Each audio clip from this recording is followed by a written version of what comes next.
Ferme les yeux et écoute les sons autour de toi. Il y a de fortes chances que tu entendes un dinosaure. Et si tu regardes le ciel en plein jour, tôt ou tard, tu verras un dinosaure en train de voler. Aujourd'hui, la science affirme que les dinosaures ne se sont pas complètement éteints, mais qu'ils vivent toujours, bien qu'ils vivent toujours sous la forme d'un groupe d'animaux très courant, les oiseaux. Il existe des oiseaux prédateurs aux stratégies très diverses, des oiseaux filtreurs, marins, pollinisateurs, insectivores, charogneurs, généralistes. Ils occupent toutes sortes de milieux et de fonctions, avec une immense variété de formes et de comportements. On a tendance à penser qu'ils sont apparus et se sont diversifiés seulement après l'extinction des dinosaures non aviens. Mais en réalité, ce sont un groupe très ancien de dinosaures apparus au Jurassique, plus de 80 millions d'années avant la grande extinction, et qui a coexisté très longtemps avec les autres dinosaures. Alors, pourquoi avons-nous tant de mal à les voir pour ce qu'ils sont vraiment? Des dinosaures. Probablement à cause de l'image que nous avons des dinosaures grâce à Hollywood. Mais cela va changer aujourd'hui, quand nous ferons connaissance avec les dinosaures humains les plus proches des oiseaux et les caractéristiques qu'ils partagent. Tu verras aussi comment ils ont réussi à survivre à l'apocalypse écologique de la fin du Crétacé et quels rôles ils ont joués ensuite, pendant l'ère des mammifères. Prépare-toi à ne plus jamais regarder une poule de la même façon. Voici l'histoire de l'évolution des oiseaux. L'autruche d'Afrique est le plus grand dinosaure vivant. Elle peut peser jusqu'à 130 kg et mesurer presque 3 mètres de haut.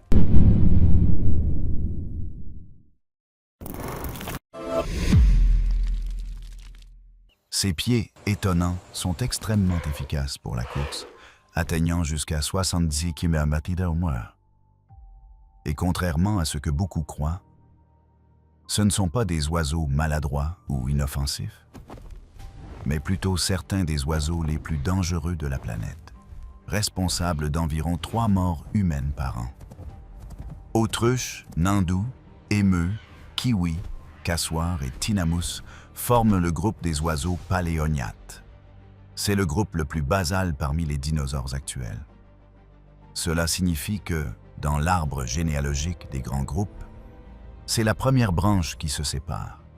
Cela ne veut pas dire qu'ils sont plus primitifs, mais que tous les autres oiseaux sont plus étroitement apparentés entre eux qu'aux paléognates, car ils partagent un ancêtre commun plus récent. Ces autres oiseaux forment le groupe frère des paléognates, les néognates. Parmi les néognates, on trouve les colibris. Ils sont exclusifs aux Amériques et possèdent les capacités de vol les plus sophistiquées observées chez un vertébré.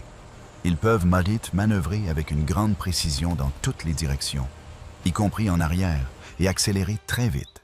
Leur taille minuscule, leur vol incroyable leur ont permis de devenir des pollinisateurs. Ils comptent probablement parmi les plus petites dinosaures ayant jamais existé. Par exemple, le colibri Zunzuncito de Cuba, à l'âge adulte, mesure un peu plus de 300 mètres. Ce contraste énorme entre la forme, la taille et le mode de vie du plus grand dinosaure vivant et du plus petit est un exemple parfait de la diversité de niches qu'occupent aujourd'hui les dinosaures actuels. À l'heure actuelle, ils représentent le groupe de vertébrés terrestres le plus diversifié. Il existe plus de 10 000 espèces d'oiseaux contre environ 6 000 espèces de mammifères. Mais comment en est-on arrivé là? Comment les dinosaures, sous forme d'oiseaux, ont-ils survécu et se sont-ils diversifiés dans ce nouveau monde? Pour le comprendre, il faut voyager dans le passé. En 1869, le biologiste anglais Thomas Huxley propose que les oiseaux sont apparus au sein même de la lignée des dinosaures, en se basant sur l'analyse d'Archaeopteryx. Pendant longtemps, celui-ci a été considéré comme l'oiseau le plus ancien connu de la science. Pour Huxley, Archaeopteryx était clairement un animal présentant des caractéristiques intermédiaires entre les dinosaures camanthéropodes et les oiseaux actuels. Cependant, ces idées mirent près de 100 ans à être acceptées par la communauté scientifique. La plupart des naturalistes et des premiers biologistes évolutionnistes pensaient que les oiseaux partageaient un ancêtre commun avec les dinosaures, les crocodiles et d'autres reptiles, mais l'origine exacte des oiseaux restait un mystère. Ce n'est que relativement récemment, avec l'aide de nombreux fossiles spectaculaires, que les paléontologues et les biologistes de l'évolution sont arrivés à la conclusion que les oiseaux sont apparus à l'intérieur de la lignée des dinosaures et sont donc des dinosaures. Une fois qu'on appartient à une lignée évolutive, on ne peut pas changer d'ancêtre. Les oiseaux restent donc littéralement des dinosaures. Comme nous allons le voir, beaucoup de caractéristiques que nous considérons aujourd'hui comme typiques des oiseaux existaient en réalité déjà chez d'autres groupes dits de dinosaures. C'est une histoire évolutive qui remonte à des centaines de millions d'années et qui commence avec l'apparition de la vie, il y a plus de 4 milliards d'années. Mais nous n'avons pas besoin de remonter aussi loin. Le début du Trias est un bon point de départ pour comprendre comment et quand les oiseaux sont devenus ce qu'ils sont aujourd'hui. Il n'y a pas encore de dinosaures, mais leurs petits ancêtres existent déjà. Leur lignée est encore en train de se séparer des autres lignées d'archosaures au fil des millions d'années à venir. Ce monde est un endroit relativement silencieux, sombre et fertile. Tous les continents sont réunis en un seul supercontinent, la Pangée, ce qui rend difficile l'entrée de l'humidité vers l'immense intérieur continental et crée de grands déserts arides et des biomes secs sur une grande partie des terres émergées. La vie sur Terre vient de traverser la plus grande extinction de son histoire. Une série de catastrophes a rendu la planète presque inhabitable pour la vie complexe et multicellulaire. On estime qu'au cours de la Grande Mort, entre le Permien et le Trias, plus de 80% des espèces ont disparu, dans une catastrophe écologique encore pire que celle qui a éliminé les dinosaures non-aviens il y a 66 millions d'années. Cependant, les premiers groupes animaux qui ont repeuplé la planète au cours des 20 premiers millions d'années du Trias n'étaient pas des dinosaures, mais plusieurs autres lignées de reptiles et de synapsides cynodontes, plus proches des mammifères. Ce n'est que peu de temps avant la fin de la domination de ces étranges créatures du début du Trias, que les premiers dinosaures sont apparus. L'ancêtre commun de tous les dinosaures était petit et bipède, avec une forme corporelle très semblable à celle des théropodes. Les dinosaures, c'est des carnivores qui ont le plus conservé l'apparence de cet ancêtre.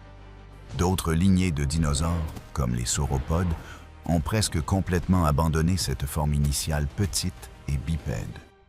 Ils sont devenus colossaux, ont adopté la marche quadrupède et sont devenus herbivores, des formes corporelles plus dérivées. Mais ils n'ont cessé d'être petits et bipèdes qu'après un changement climatique extrême appelé l'événement pluvial carnien, qui a provoqué un remplacement massif des faunes et marqué le début de la véritable ère des dinosaures. Pendant le Carnien, une étape du Trias dans l'ère mésozoïque, il a plu de manière anormalement intense pendant plus d'1 million d'années, modifiant tous les biomes de la planète. Les milieux forestiers et luxuriants se sont étendus en un intervalle très court à l'échelle géologique.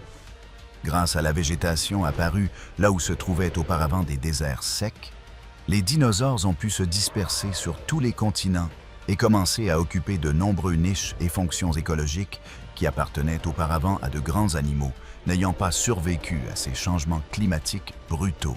Du milieu à la fin du Trias, se mettent en place les grands groupes d'animaux qui domineront le Mésozoïque, principalement les dinosaures, les ptérosaures et les synapsides qui finiront par donner naissance aux véritables mammifères. Poils, pycnofibres et protoplumes. 3 façons de se tenir chaud. Ces 3 groupes partagent un trait frappant, qui a probablement évolué indépendamment chez chacun d'eux. Une structure de kératine qui sort de la peau et forme une sorte de couverture isolante pour maintenir la température. Chez les cynodontes, ce sont les poils, comme les nôtres. Chez les ptérosaures, ce sont les pycnofibres, qui recouvraient une grande partie de leur corps. Et chez les dinosaures, ce sont les protoplumes, qui donneront plus tard naissance à des plumes comme celles des oiseaux. Mais bien avant l'existence des oiseaux, un autre groupe de vertébrés avait déjà conquis les airs, les ptérosaures. Ce n'était tout n'était pas des dinosaures, car ils appartiennent à une branche séparée avant l'ancêtre commun de tous les dinosaures. Mais ils sont leur groupe frère, et ensemble, ils forment le grand clade Avemetatarsalia. Il existe un certain débat sur l'origine des protoplumes et des pycnofibres. Certains scientifiques pensent qu'elles ont évolué séparément dans chaque groupe, tandis que d'autres estiment que l'ancêtre commun des dinosaures et des ptérosaures possédait déjà quelque chose de similaire, qui aurait ensuite été hérité ou perdu dans certaines lignées. Cependant, le vol des ptérosaures était très différent de celui des oiseaux, parce que leurs ailes n'étaient même pas les mêmes.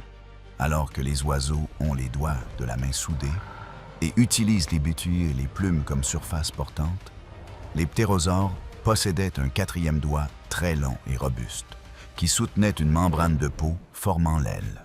Au sol, ce quatrième doigt se repliait vers l'arrière, permettant aux autres doigts de former une main antérieure utile pour marcher et grimper.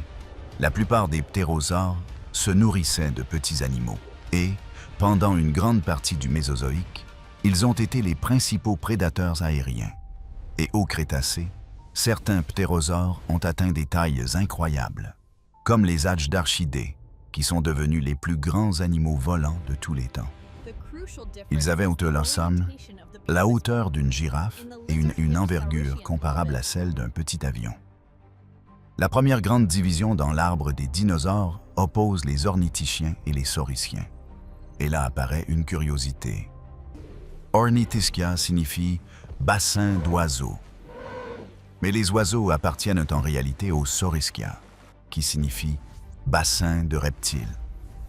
Les ornithischiens regroupent tous les autres dinosaures, Stegosaurus, Ankylosaurus, les iguanodontes, les cératopsiens et les hadrosaures. Tandis qu'au sein des saurichiens, on trouve deux grands groupes, les théropodes et les sauropodes.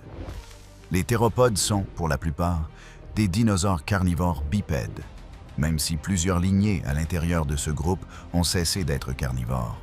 Les sauropodes, eux, sont les dinosaures herbivores à long cou, qui ont beaucoup varié en taille, mais pas tellement en mode de vie. Les dinosaures saurichiens partagent de nombreuses caractéristiques, mais deux d'entre elles sont devenues particulièrement importantes chez les oiseaux. Les os pneumatiques et les sacs aériens. Les os pneumatiques sont des os remplis de cavités d'air. Cela les rend plus légers et en même temps résistants, capables de se fléchir davantage avant de se briser. Les sacs aériens sont de grandes extensions du système respiratoire qui occupent la cavité corporelle et se ramifient à l'intérieur du squelette. Ces sacs aériens peuvent échanger des gaz et de la chaleur sur une surface bien plus grande que de simples poumons, comme ceux des mammifères. Ils sont aussi très efficaces pour une autre raison. Leur organisation fait que l'air circule dans le poumon principal toujours dans une seule direction. Cela permet aux oiseaux de respirer de l'air neuf en permanence, contrairement à nous, qui ne vidons jamais complètement nos poumons à chaque respiration. Grâce à cela, les saurichiens sont devenus des animaux excellents pour réguler leur température. Avec une respiration qui permettait un niveau d'activité très élevé, même lorsque la teneur en oxygène de l'atmosphère était faible, comme au Trias. Les sacs aériens et les squelettes légers ont été essentiels pour atteindre des tailles gigantesques, comme celle de Patagotitan, aidant à réguler la température du corps et à réduire le poids de l'animal. Un mammifère de la même taille serait beaucoup plus lourd et pratiquement invivable sur terre ferme. Ces mêmes sacs aériens et os pneumatiques sont fondamentaux pour la capacité de vol des oiseaux. Nous voilà arrivés au Jurassique, l'époque où beaucoup des dinosaures les plus célèbres apparaissent et se diversifient. Le Jurassique s'étend de 200 à 145 millions d'années, soit environ 56 millions d'années au total. Entre le milieu et la fin de cette période, il se produit quelque chose de décisif pour l'évolution des oiseaux. En une vingtaine de millions d'années, de nombreuses de ces nouvelles lignées apparaissent au sein d'un groupe très important de dinosaures de théropodes, les Coelurosaures Tyrannoraptora. Tous les dinosaures non aviens les plus proches des oiseaux appartiennent à ce groupe. Et tous les oiseaux aussi. Nous savons que chez d'autres dinosaures, comme l'ornithichien Coulindadromius, un parent lointain des oiseaux, il existait des structures de kératine ressemblant à des plumes simples, protoplumes et des sortes d'épines rigides. Mais les plumes similaires à celles des oiseaux modernes ne sont vraiment courantes qu'au sein du groupe des Coelurosaures. Les plumes, telles que nous les connaissons aujourd'hui, sont faites de la même substance que nos ongles et nos cheveux, et que l'on retrouve aussi dans une plume. Un tube creux de kératine laisse une marque caractéristique sur les os du bras des oiseaux. La base de ce tube est le calamus, qui soutient le rachis. Du rachis partent des filaments appelés barbes, qui se divisent à leur tour en barbulés munis de petits crochets, formant une surface plate et très légère.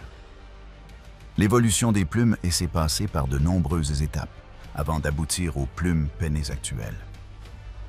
Les oiseaux, lorsqu'ils sont encore poussins, conservent certaines des formes les plus simples, comme le duvet. En réalité, on ne sait pas très bien quand cette première protoplume est apparue. Elle a pu surgir chez l'ancêtre de tous les avémétatarsalien, de tous les dinosaures ou seulement des théropodes, ayant évolué indépendamment dans d'autres groupes. Il est difficile d'en être sûr, surtout parce que chez de nombreux dinosaures, nous connaissons des empreintes de peau montrant des écailles, mais cela ne signifie pas qu'ils n'avaient pas d'amas, qu'ils n'avaient pas de plumes ou de protoplumes sur d'autres parties du corps. L'un de ces animaux à écailles est le dinosaure le plus célèbre de tous, Tyrannosaurus rex. Il fait partie de la première branche qui se sépare à l'intérieur des Tyrannoraptora. Les tyrannosauridés, des prédateurs de taille variée, très communs dans le Crétacé d'Amérique du Nord et d'Asie.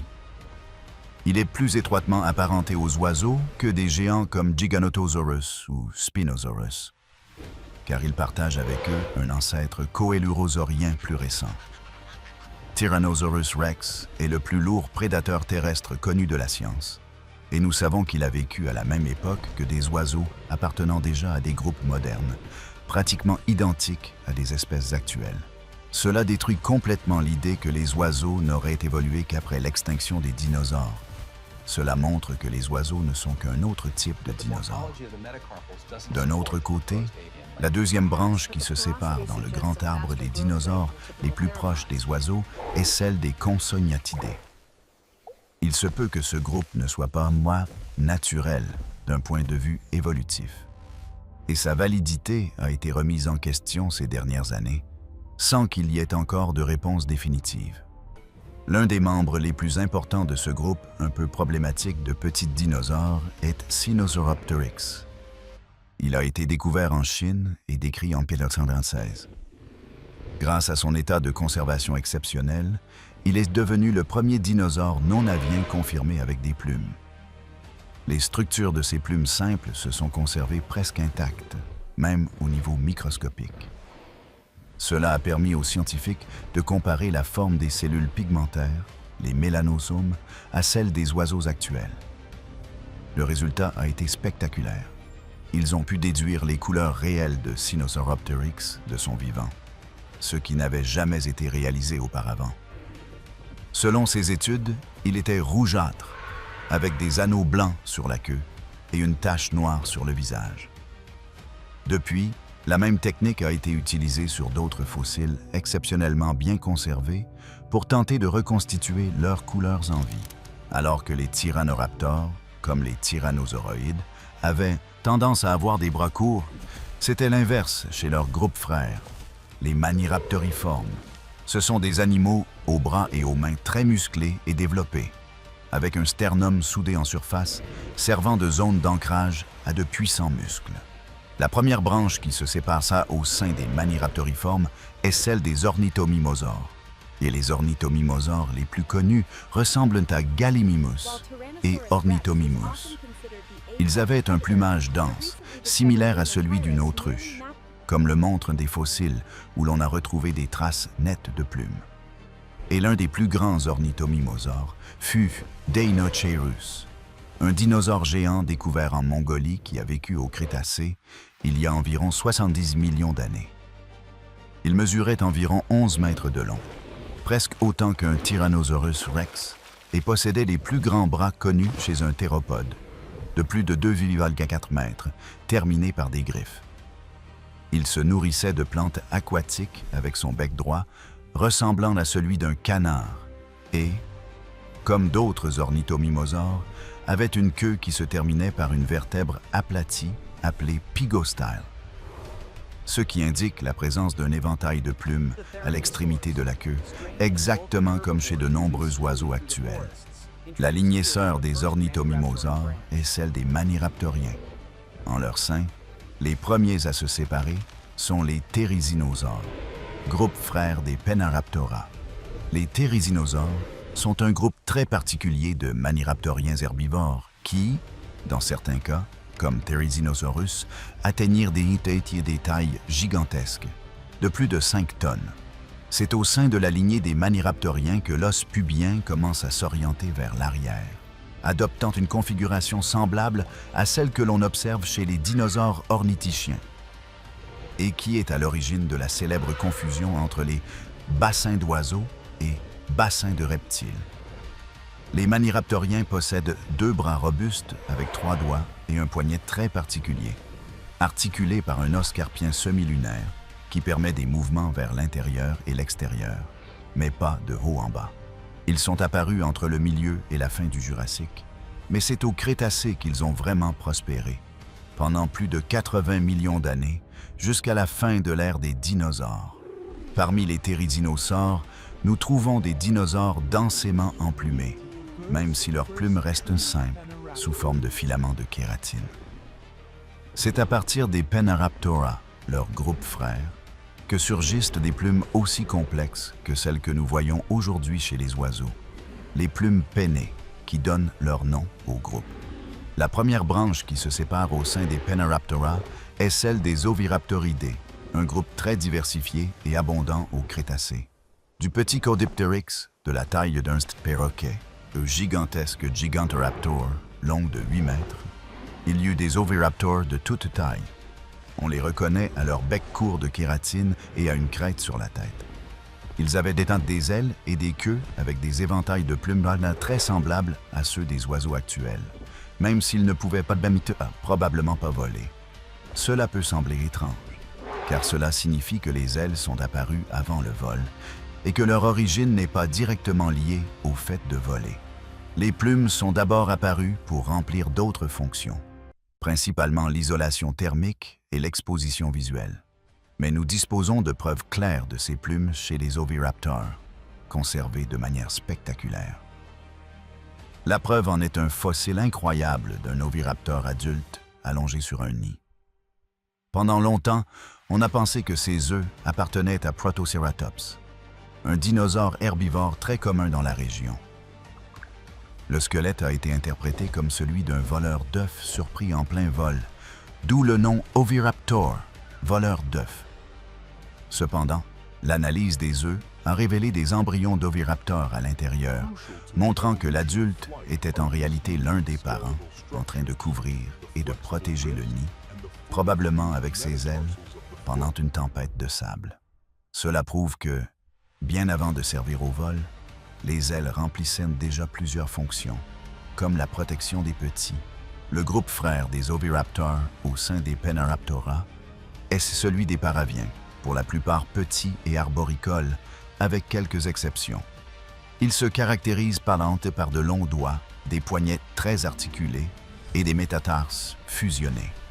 Le début de la tendance à fusionner les os de la main, quelque chose de typique chez les oiseaux actuels.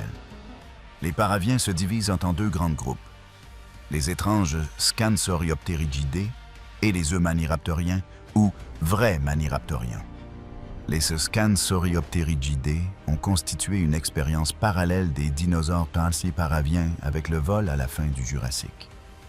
Ils n'ont pas duré longtemps, ce qui est dommage, car ils étaient probablement parmi les dinosaures les plus bizarres ayant existé. Yiki, découvert en Chine et ayant vécu il y a environ 160 millions d'années, était un paravien arboricole qui chassait probablement de petits insectes et vertébrés. Il avait de longues mains, avec un troisième doigt très allongé et un os supplémentaire au poignet encore plus long. Tous deux soutenaient une membrane de peau qui formait une aile très semblable à celle d'une chauve-souris. Ces dinosaures ont perdu des ailes de type oiseau pour développer une aile membraneuse qui les aidait à se déplacer entre les arbres en planant. C'est une preuve claire que l'évolution n'est pas linéaire.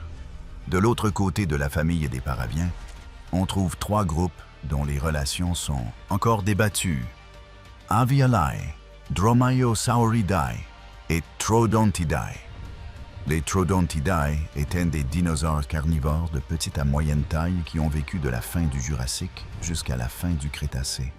Ils possédaient un cerveau relativement grand par rapport à leur corps, ce qui laisse penser qu'ils pouvaient avoir une intelligence supérieure à la moyenne et des comportements complexes. C'est aussi une caractéristique que partagent les oiseaux, qui sont, de loin, les dinosaures au cerveau le plus développé par rapport à leur taille. Du côté des droméosaures, nous avons certains des dinosaures les plus célèbres, comme Velociraptor. Bien qu'on les appelle couramment raptors, le nom Dromaeosaurus signifie lézard coureur. Ils ont été certains des carnivores, de petite et moyenne taille les plus communs du Crétacé. Certains des plus petits, comme Microraptor, avaient la taille d'un pigeon, possédaient 4 ailes et volaient probablement entre les cimes des arbres en les utilisant. Microraptor est très particulier car nous connaissons ses couleurs réelles de son vivant. Il était noir et iridescent avec un éclat métallique variant du violet au bleu et au vert.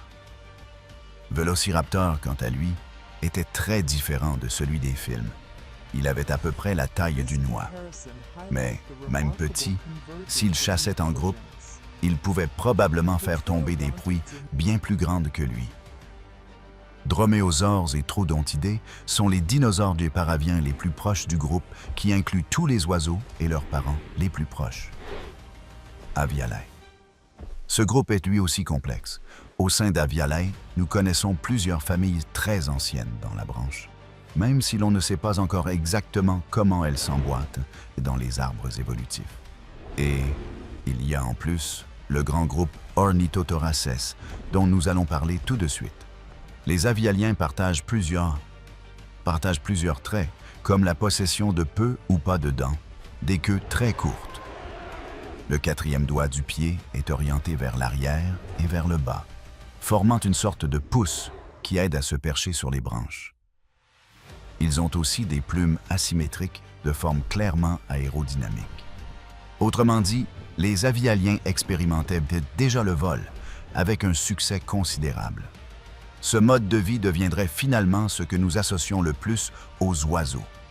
Mais la façon dont le vol a commencé reste un sujet très débattu.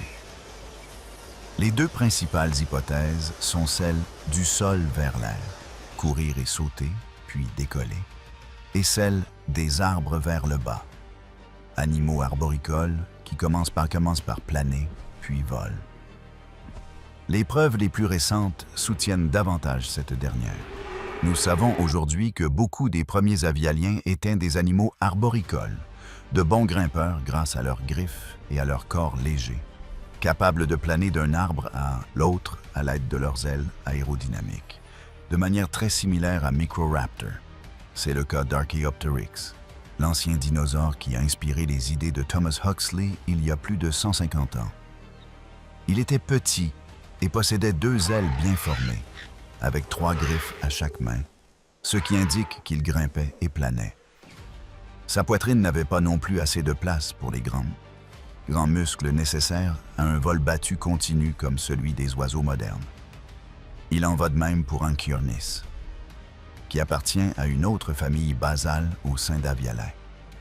Ce dinosaure chinois est particulier car nous le connaissons grâce à de nombreux fossiles, dont certains exceptionnellement bien conservés. Nous savons qu'il possédait lui aussi 4 ailes, les pattes formant une seconde paire stabilisatrice, des plumes le long de toute la queue et une griffe recourbée comme celle de Vélociraptor. Nous avons également pu reconstituer ses couleurs de son vivant.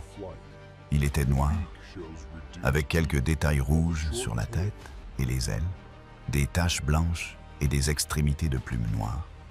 Nous arrivons enfin à Ornithothoracidae, un groupe apparu au début du Crétacé, il y a plus de 100 millions d'années.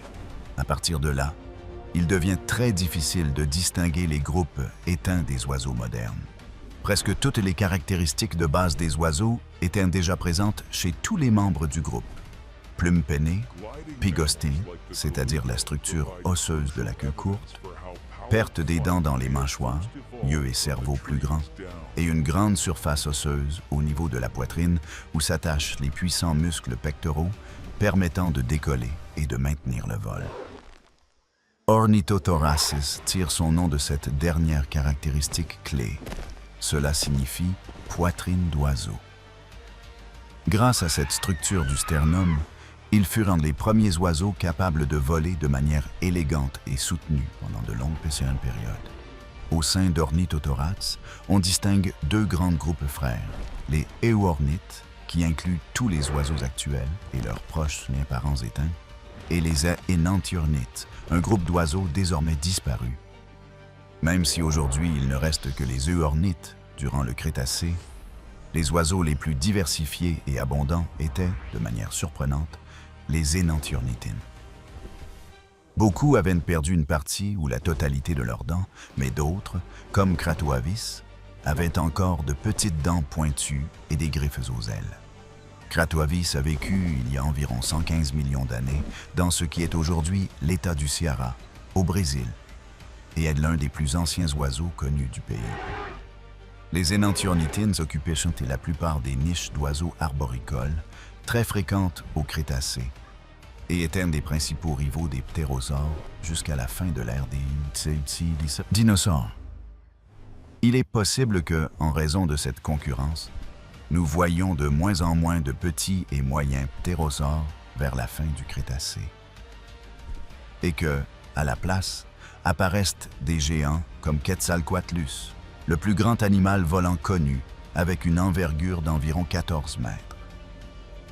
Il se peut que les oiseaux aient repoussé les ptérosaures vers cette niche extrême, ce qui montre qu'ils modifiaient déjà les écosystèmes et étaient très communs et abondants au cours des 100 derniers millions d'années du Mésozoïque. Si l'on y réfléchit, les oiseaux ont été présents pendant presque la moitié de l'ère des dinosaures.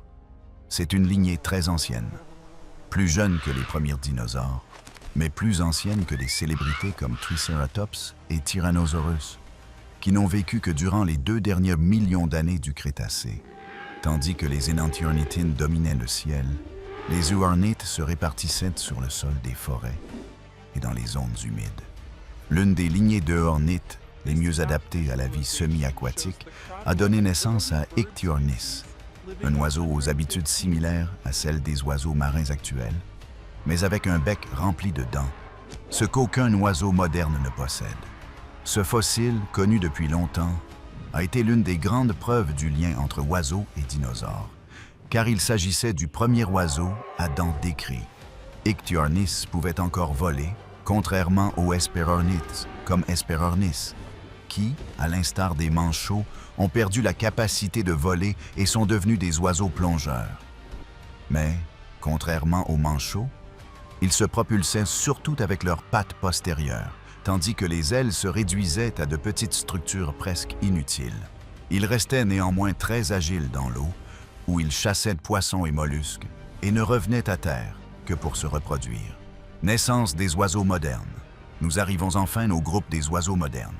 La première grande division au sein de ce groupe oppose les paléognates et les néognates, qui signifient palais ancien et palais nouveau, en référence à des traits du crâne et du palais.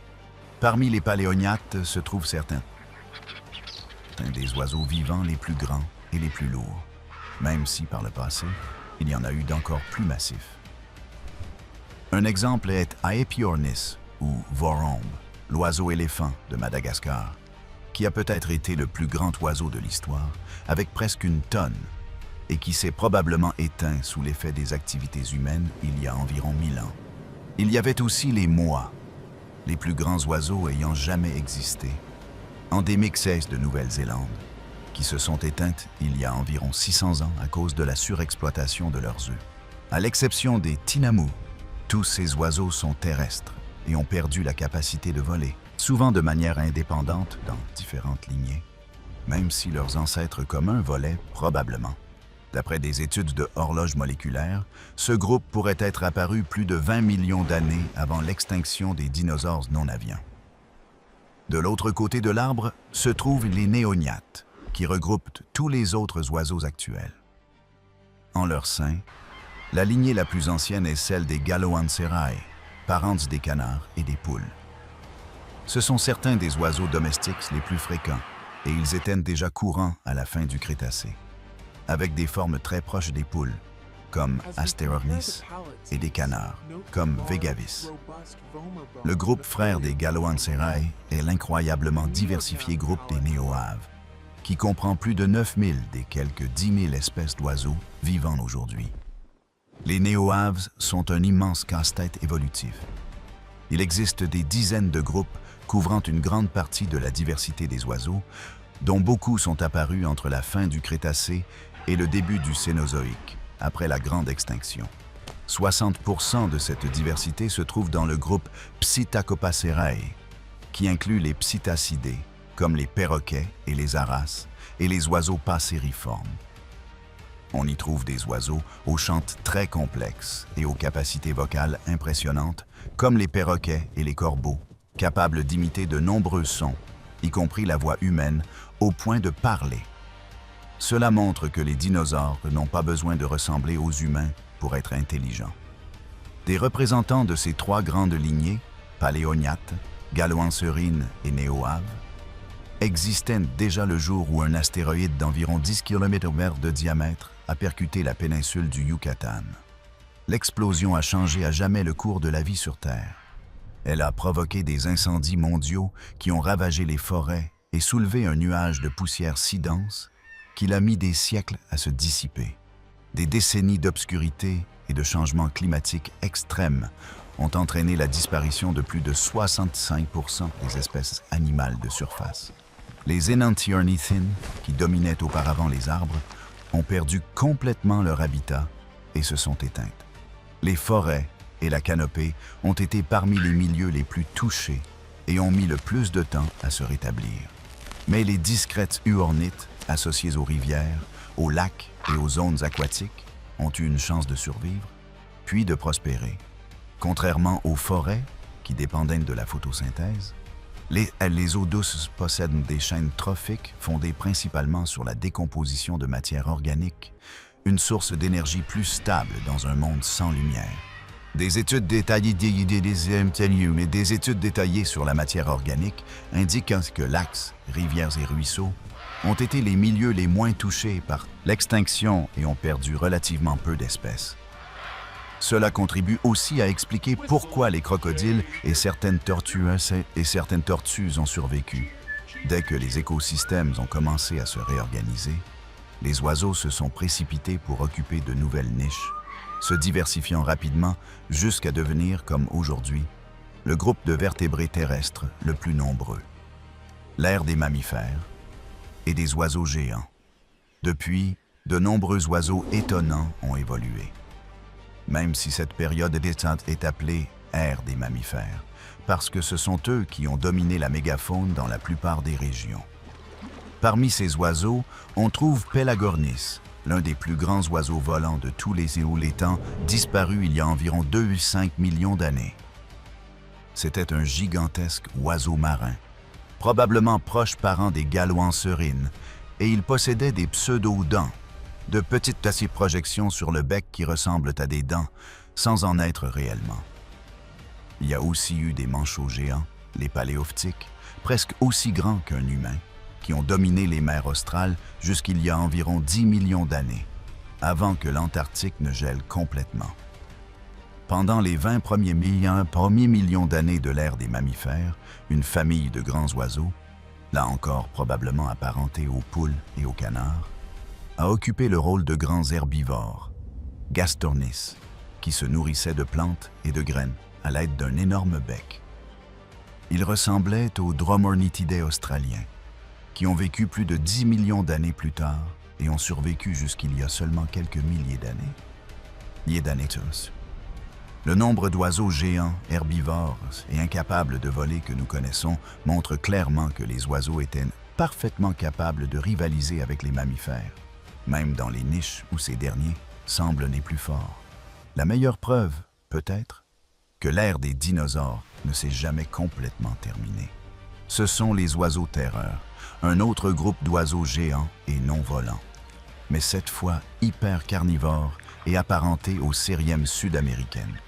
Ils utilisaient des becs extrêmement tranchants et des coups puissants pour frapper et déchiqueter leurs proies. Même en mouvement, aidés de griffes semblables à celles des droméosaures. Ils ont été parmi les principaux prédateurs des écosystèmes sud-américains jusqu'il y a environ 2 millions d'années, lorsque le continent a cessé d'être une île. Ils y régnaient en maîtres, mais ont réussi à s'étendre à d'autres régions, en particulier l'Amérique du Nord, après la formation de l'isthme de Panama, qui a uni les deux Amériques et permis ce qu'on appelle le grand échange biotique américain. Si ce pont terrestre ne s'était pas formé, il est tout à fait possible qu'en Amérique du Sud, au lieu de jaguars comme grands prédateurs, nous ayons aujourd'hui des dinosaures sous la forme d'oiseaux terreurs. Au cours de l'Éocène, un nouveau groupe de mammifères est apparu et a disputé aux oiseaux leur bref monopole du ciel. Les chiroptères, c'est-à-dire les chauves-souris. On en connaît aujourd'hui plus de 400 espèces, aux habitudes très variées. Depuis les célèbres chauves-souris, c'est le chauve-souris vampire qui se nourrissent dans le sang, jusqu'à celles qui mangent des fruits ou des insectes. Ce sont les premiers mammifères et, à notre connaissance, les premiers synapsides en général, à avoir évolué vers un vol réel, élégant et très sophistiqué, devenant même plus agiles que de nombreux oiseaux. Cela tient au fait que leurs ailes sont formées par les 5 doigts de la main, réunis par une membrane. Ils ont donc un contrôle très précis de la forme de l'aile et peuvent manœuvrer avec une grande rapidité. D'autres mammifères possèdent aussi des membranes pour planer, comme les colugos ou certains planeurs arboricoles, ce que l'on observe aussi chez quelques reptiles. Au fil de l'histoire, on trouve plusieurs exemples d'ailes membraneuses, comme celles des ptérosaures, des Scansoriopterygidés et des chauves-souris, qui ont évolué séparément et ont abouti à des formes similaires. Mais les ailes des oiseaux sont d'une autre nature. Elles sont uniques dans l'histoire de la vie. Avec tous leurs avantages et leurs limites, les ailes de plume ont tellement bien fonctionné que nous les considérons désormais comme la norme. Alors qu'en réalité, ce sont les ailes des oiseaux qui sont les plus rares, pas celles des chauves-souris. Un groupe de chauves-souris, chauve-souris a en plus développé l'écolocalisation. Elles perçoivent leur environnement en 3 dimensions à partir de l'écho de petits sons qu'elles émettent elles-mêmes. Ces sonars biologiques sont essentiels à leur stratégie de chasse nocturne, capturant des insectes en plein vol. Tout cela parce qu'elles sont presque confinées à l'obscurité. Pendant la journée, la domination des niches aériennes appartient aux oiseaux. D'une certaine manière, aujourd'hui, les oiseaux sont pour les chauves-souris ce que les ptérosaures ont été autrefois pour les oiseaux, un groupe de vertébrés volants plus diversifiés et plus abondants, arrivé avant et qui a occupé la majorité des niches disponibles. Aujourd'hui, les oiseaux occupent une quantité énorme de niches différentes. Manchots marins pêcheurs, flamands roses filtreurs, autruches granivores, colibris pollinisateurs, martins pêcheurs d'eau douce, oiseaux insectivores ou généralistes, faucons et aigles chasseurs, vautours charognards. Mais parmi tous les oiseaux possibles pour lancer une révolution scientifique, Charles Darwin a choisi les pigeons. Dans l'origine des espèces, il commence par parler de la domestication des plantes et des animaux pour introduire son idée de la descendance avec modification. Une partie importante du premier chapitre est intitulée « Pigeons domestiques, leurs différences et leur origine ». Darwin voulait montrer que les différences entre races de pigeons sont le produit de la sélection artificielle. Elles n'existeraient pas sans l'intervention humaine. Il en va de même pour les races de chiens, de chats, de porcs, de vaches et pour presque tous les légumes que nous cultivons. Une fois ce mécanisme compris et accepté, la conclusion logique était que quelque chose de similaire se produit dans la nature par le biais de la sélection naturelle. Tout part du pigeon biset, une espèce pratiquement identique au pigeon des villes, qui vit sur des falaises rocheuses sur les côtes glacées de la Méditerranée. C'est l'une des quelques 300 espèces de colambidés, la famille des pigeons, qui inclut aussi le dodo disparu, le grand oiseau incapable de vol endémique de l'île Maurice. À première vue, le pigeon biset ne se distinguerait pas tellement au sein de la diversité de son groupe s'il n'avait pas une capacité particulière qui, par hasard, s'est révélée très utile dans le monde construit par les humains. Alors que la majorité des oiseaux recueillent avec soin des poils, des brindilles, des feuilles escoupées ou de la boue de boue mélangée à de la salive pour construire des nids élaborés, les pigeons sont célèbres pour faire des nids affreux. Mais ce n'est pas qu'ils soient maladroits, c'est un exemple d'efficacité. À quoi bon dépenser du temps et de l'énergie pour construire un grand nid si les fissures stables de la roche fonctionnent déjà comme des incubateurs naturels? De notre point de vue, on a l'impression qu'ils peuvent nicher n'importe où. Sur un rebord de fenêtre, un évier en béton, une poutre de toiture, l'emplacement d'une climatisation. Cela vient du fait que le pigeon biset est adapté pour se reproduire dans des grottes marines et sur des parois rocheuses verticales. En plus, c'est un animal généraliste, capable de manger presque tout ce qui est disponible, et un parent très attentionné, qui nourrit ses petits avec un lait de jabot très nutritif, ce qui leur permet de grandir rapidement. Le vrai problème, ce n'est pas la présence de pigeons, aussi agaçants soient-ils parfois, mais l'énorme manque de diversité que leur abondance met en évidence. Si, dans les villes, nous ne voyons presque que des pigeons, c'est parce que ces lieux sont attractifs presque uniquement pour eux. Sans arbres, arbustes, rivières, lacs et végétation native, pratiquement tous les autres oiseaux disparaissent. La ville devient quelque chose de très proche des falaises rocheuses où vivait à l'origine le pigeon biset. En fait, les villes n'imitent pas seulement son environnement d'origine, elles sont même meilleures pour lui. Bon généraliste, le pigeon profite de notre nourriture gaspillée, de la grande quantité d'endroits où nicher et de l'absence de prédateurs naturels. En ville, la vie d'un pigeon est été beaucoup plus facile qu'à l'état sauvage. Résultat, les grands centres urbains du monde sont remplis de pigeons et presque dépourvus d'autres oiseaux. Lorsque nous construisons des villes, un biome naturel se transforme en anthrome, un biome créé et modifié par l'être humain. Les anthromes, comme les biomes agricoles, détruisent les milieux où vit la majorité des oiseaux, mais créent des conditions parfaites pour que quelques espèces généralistes prospèrent et, parfois, deviennent invasives. Il est possible que ces oiseaux généralistes soient ceux qui connaîtront le plus grand succès à l'avenir, durant l'Anthropocène. Un petit aperçu de ce que pourrait être l'évolution des oiseaux. La relation directe entre oiseaux et dinosaures.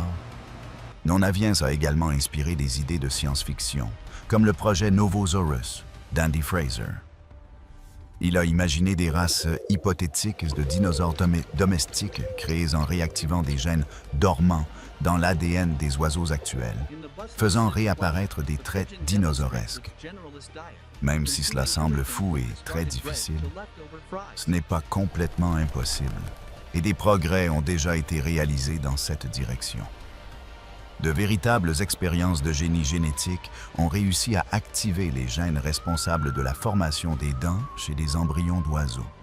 Même si l'expérience a fonctionné, laisser naître ces embryons modifiés pose une question éthique.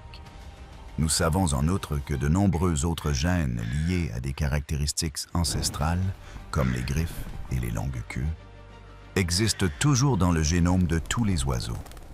Quoi que nous puissions un jour faire avec le génie génétique, regarder le passé des oiseaux nous donne une leçon d'humilité.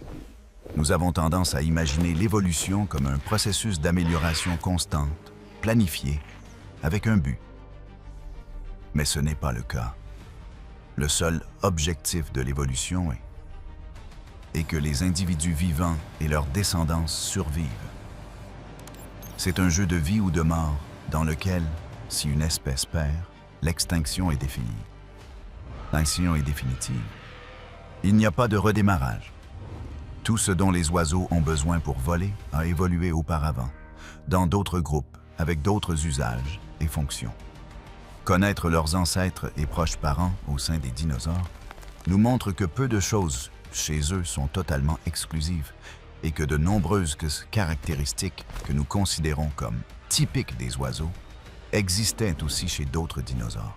Cela ne change pas seulement la façon dont nous imaginons les dinosaures, mais aussi la manière dont nous voyons les oiseaux. Ce ne sont pas des créatures gauches et lentes, mais des animaux intelligents, actifs et très adaptables. Les dinosaures ne sont pas morts. Ils sont toujours là sous la forme des oiseaux, un groupe ancien et résistant qui chante depuis des millions d'années à la surface de la planète et qui, très probablement, sera encore présent bien longtemps après la disparition de notre propre espèce. Nous sommes arrivés à la fin de cette vidéo. Partage-la avec tes amis et n'oublie pas de t'abonner. Un grand merci pour ton attention.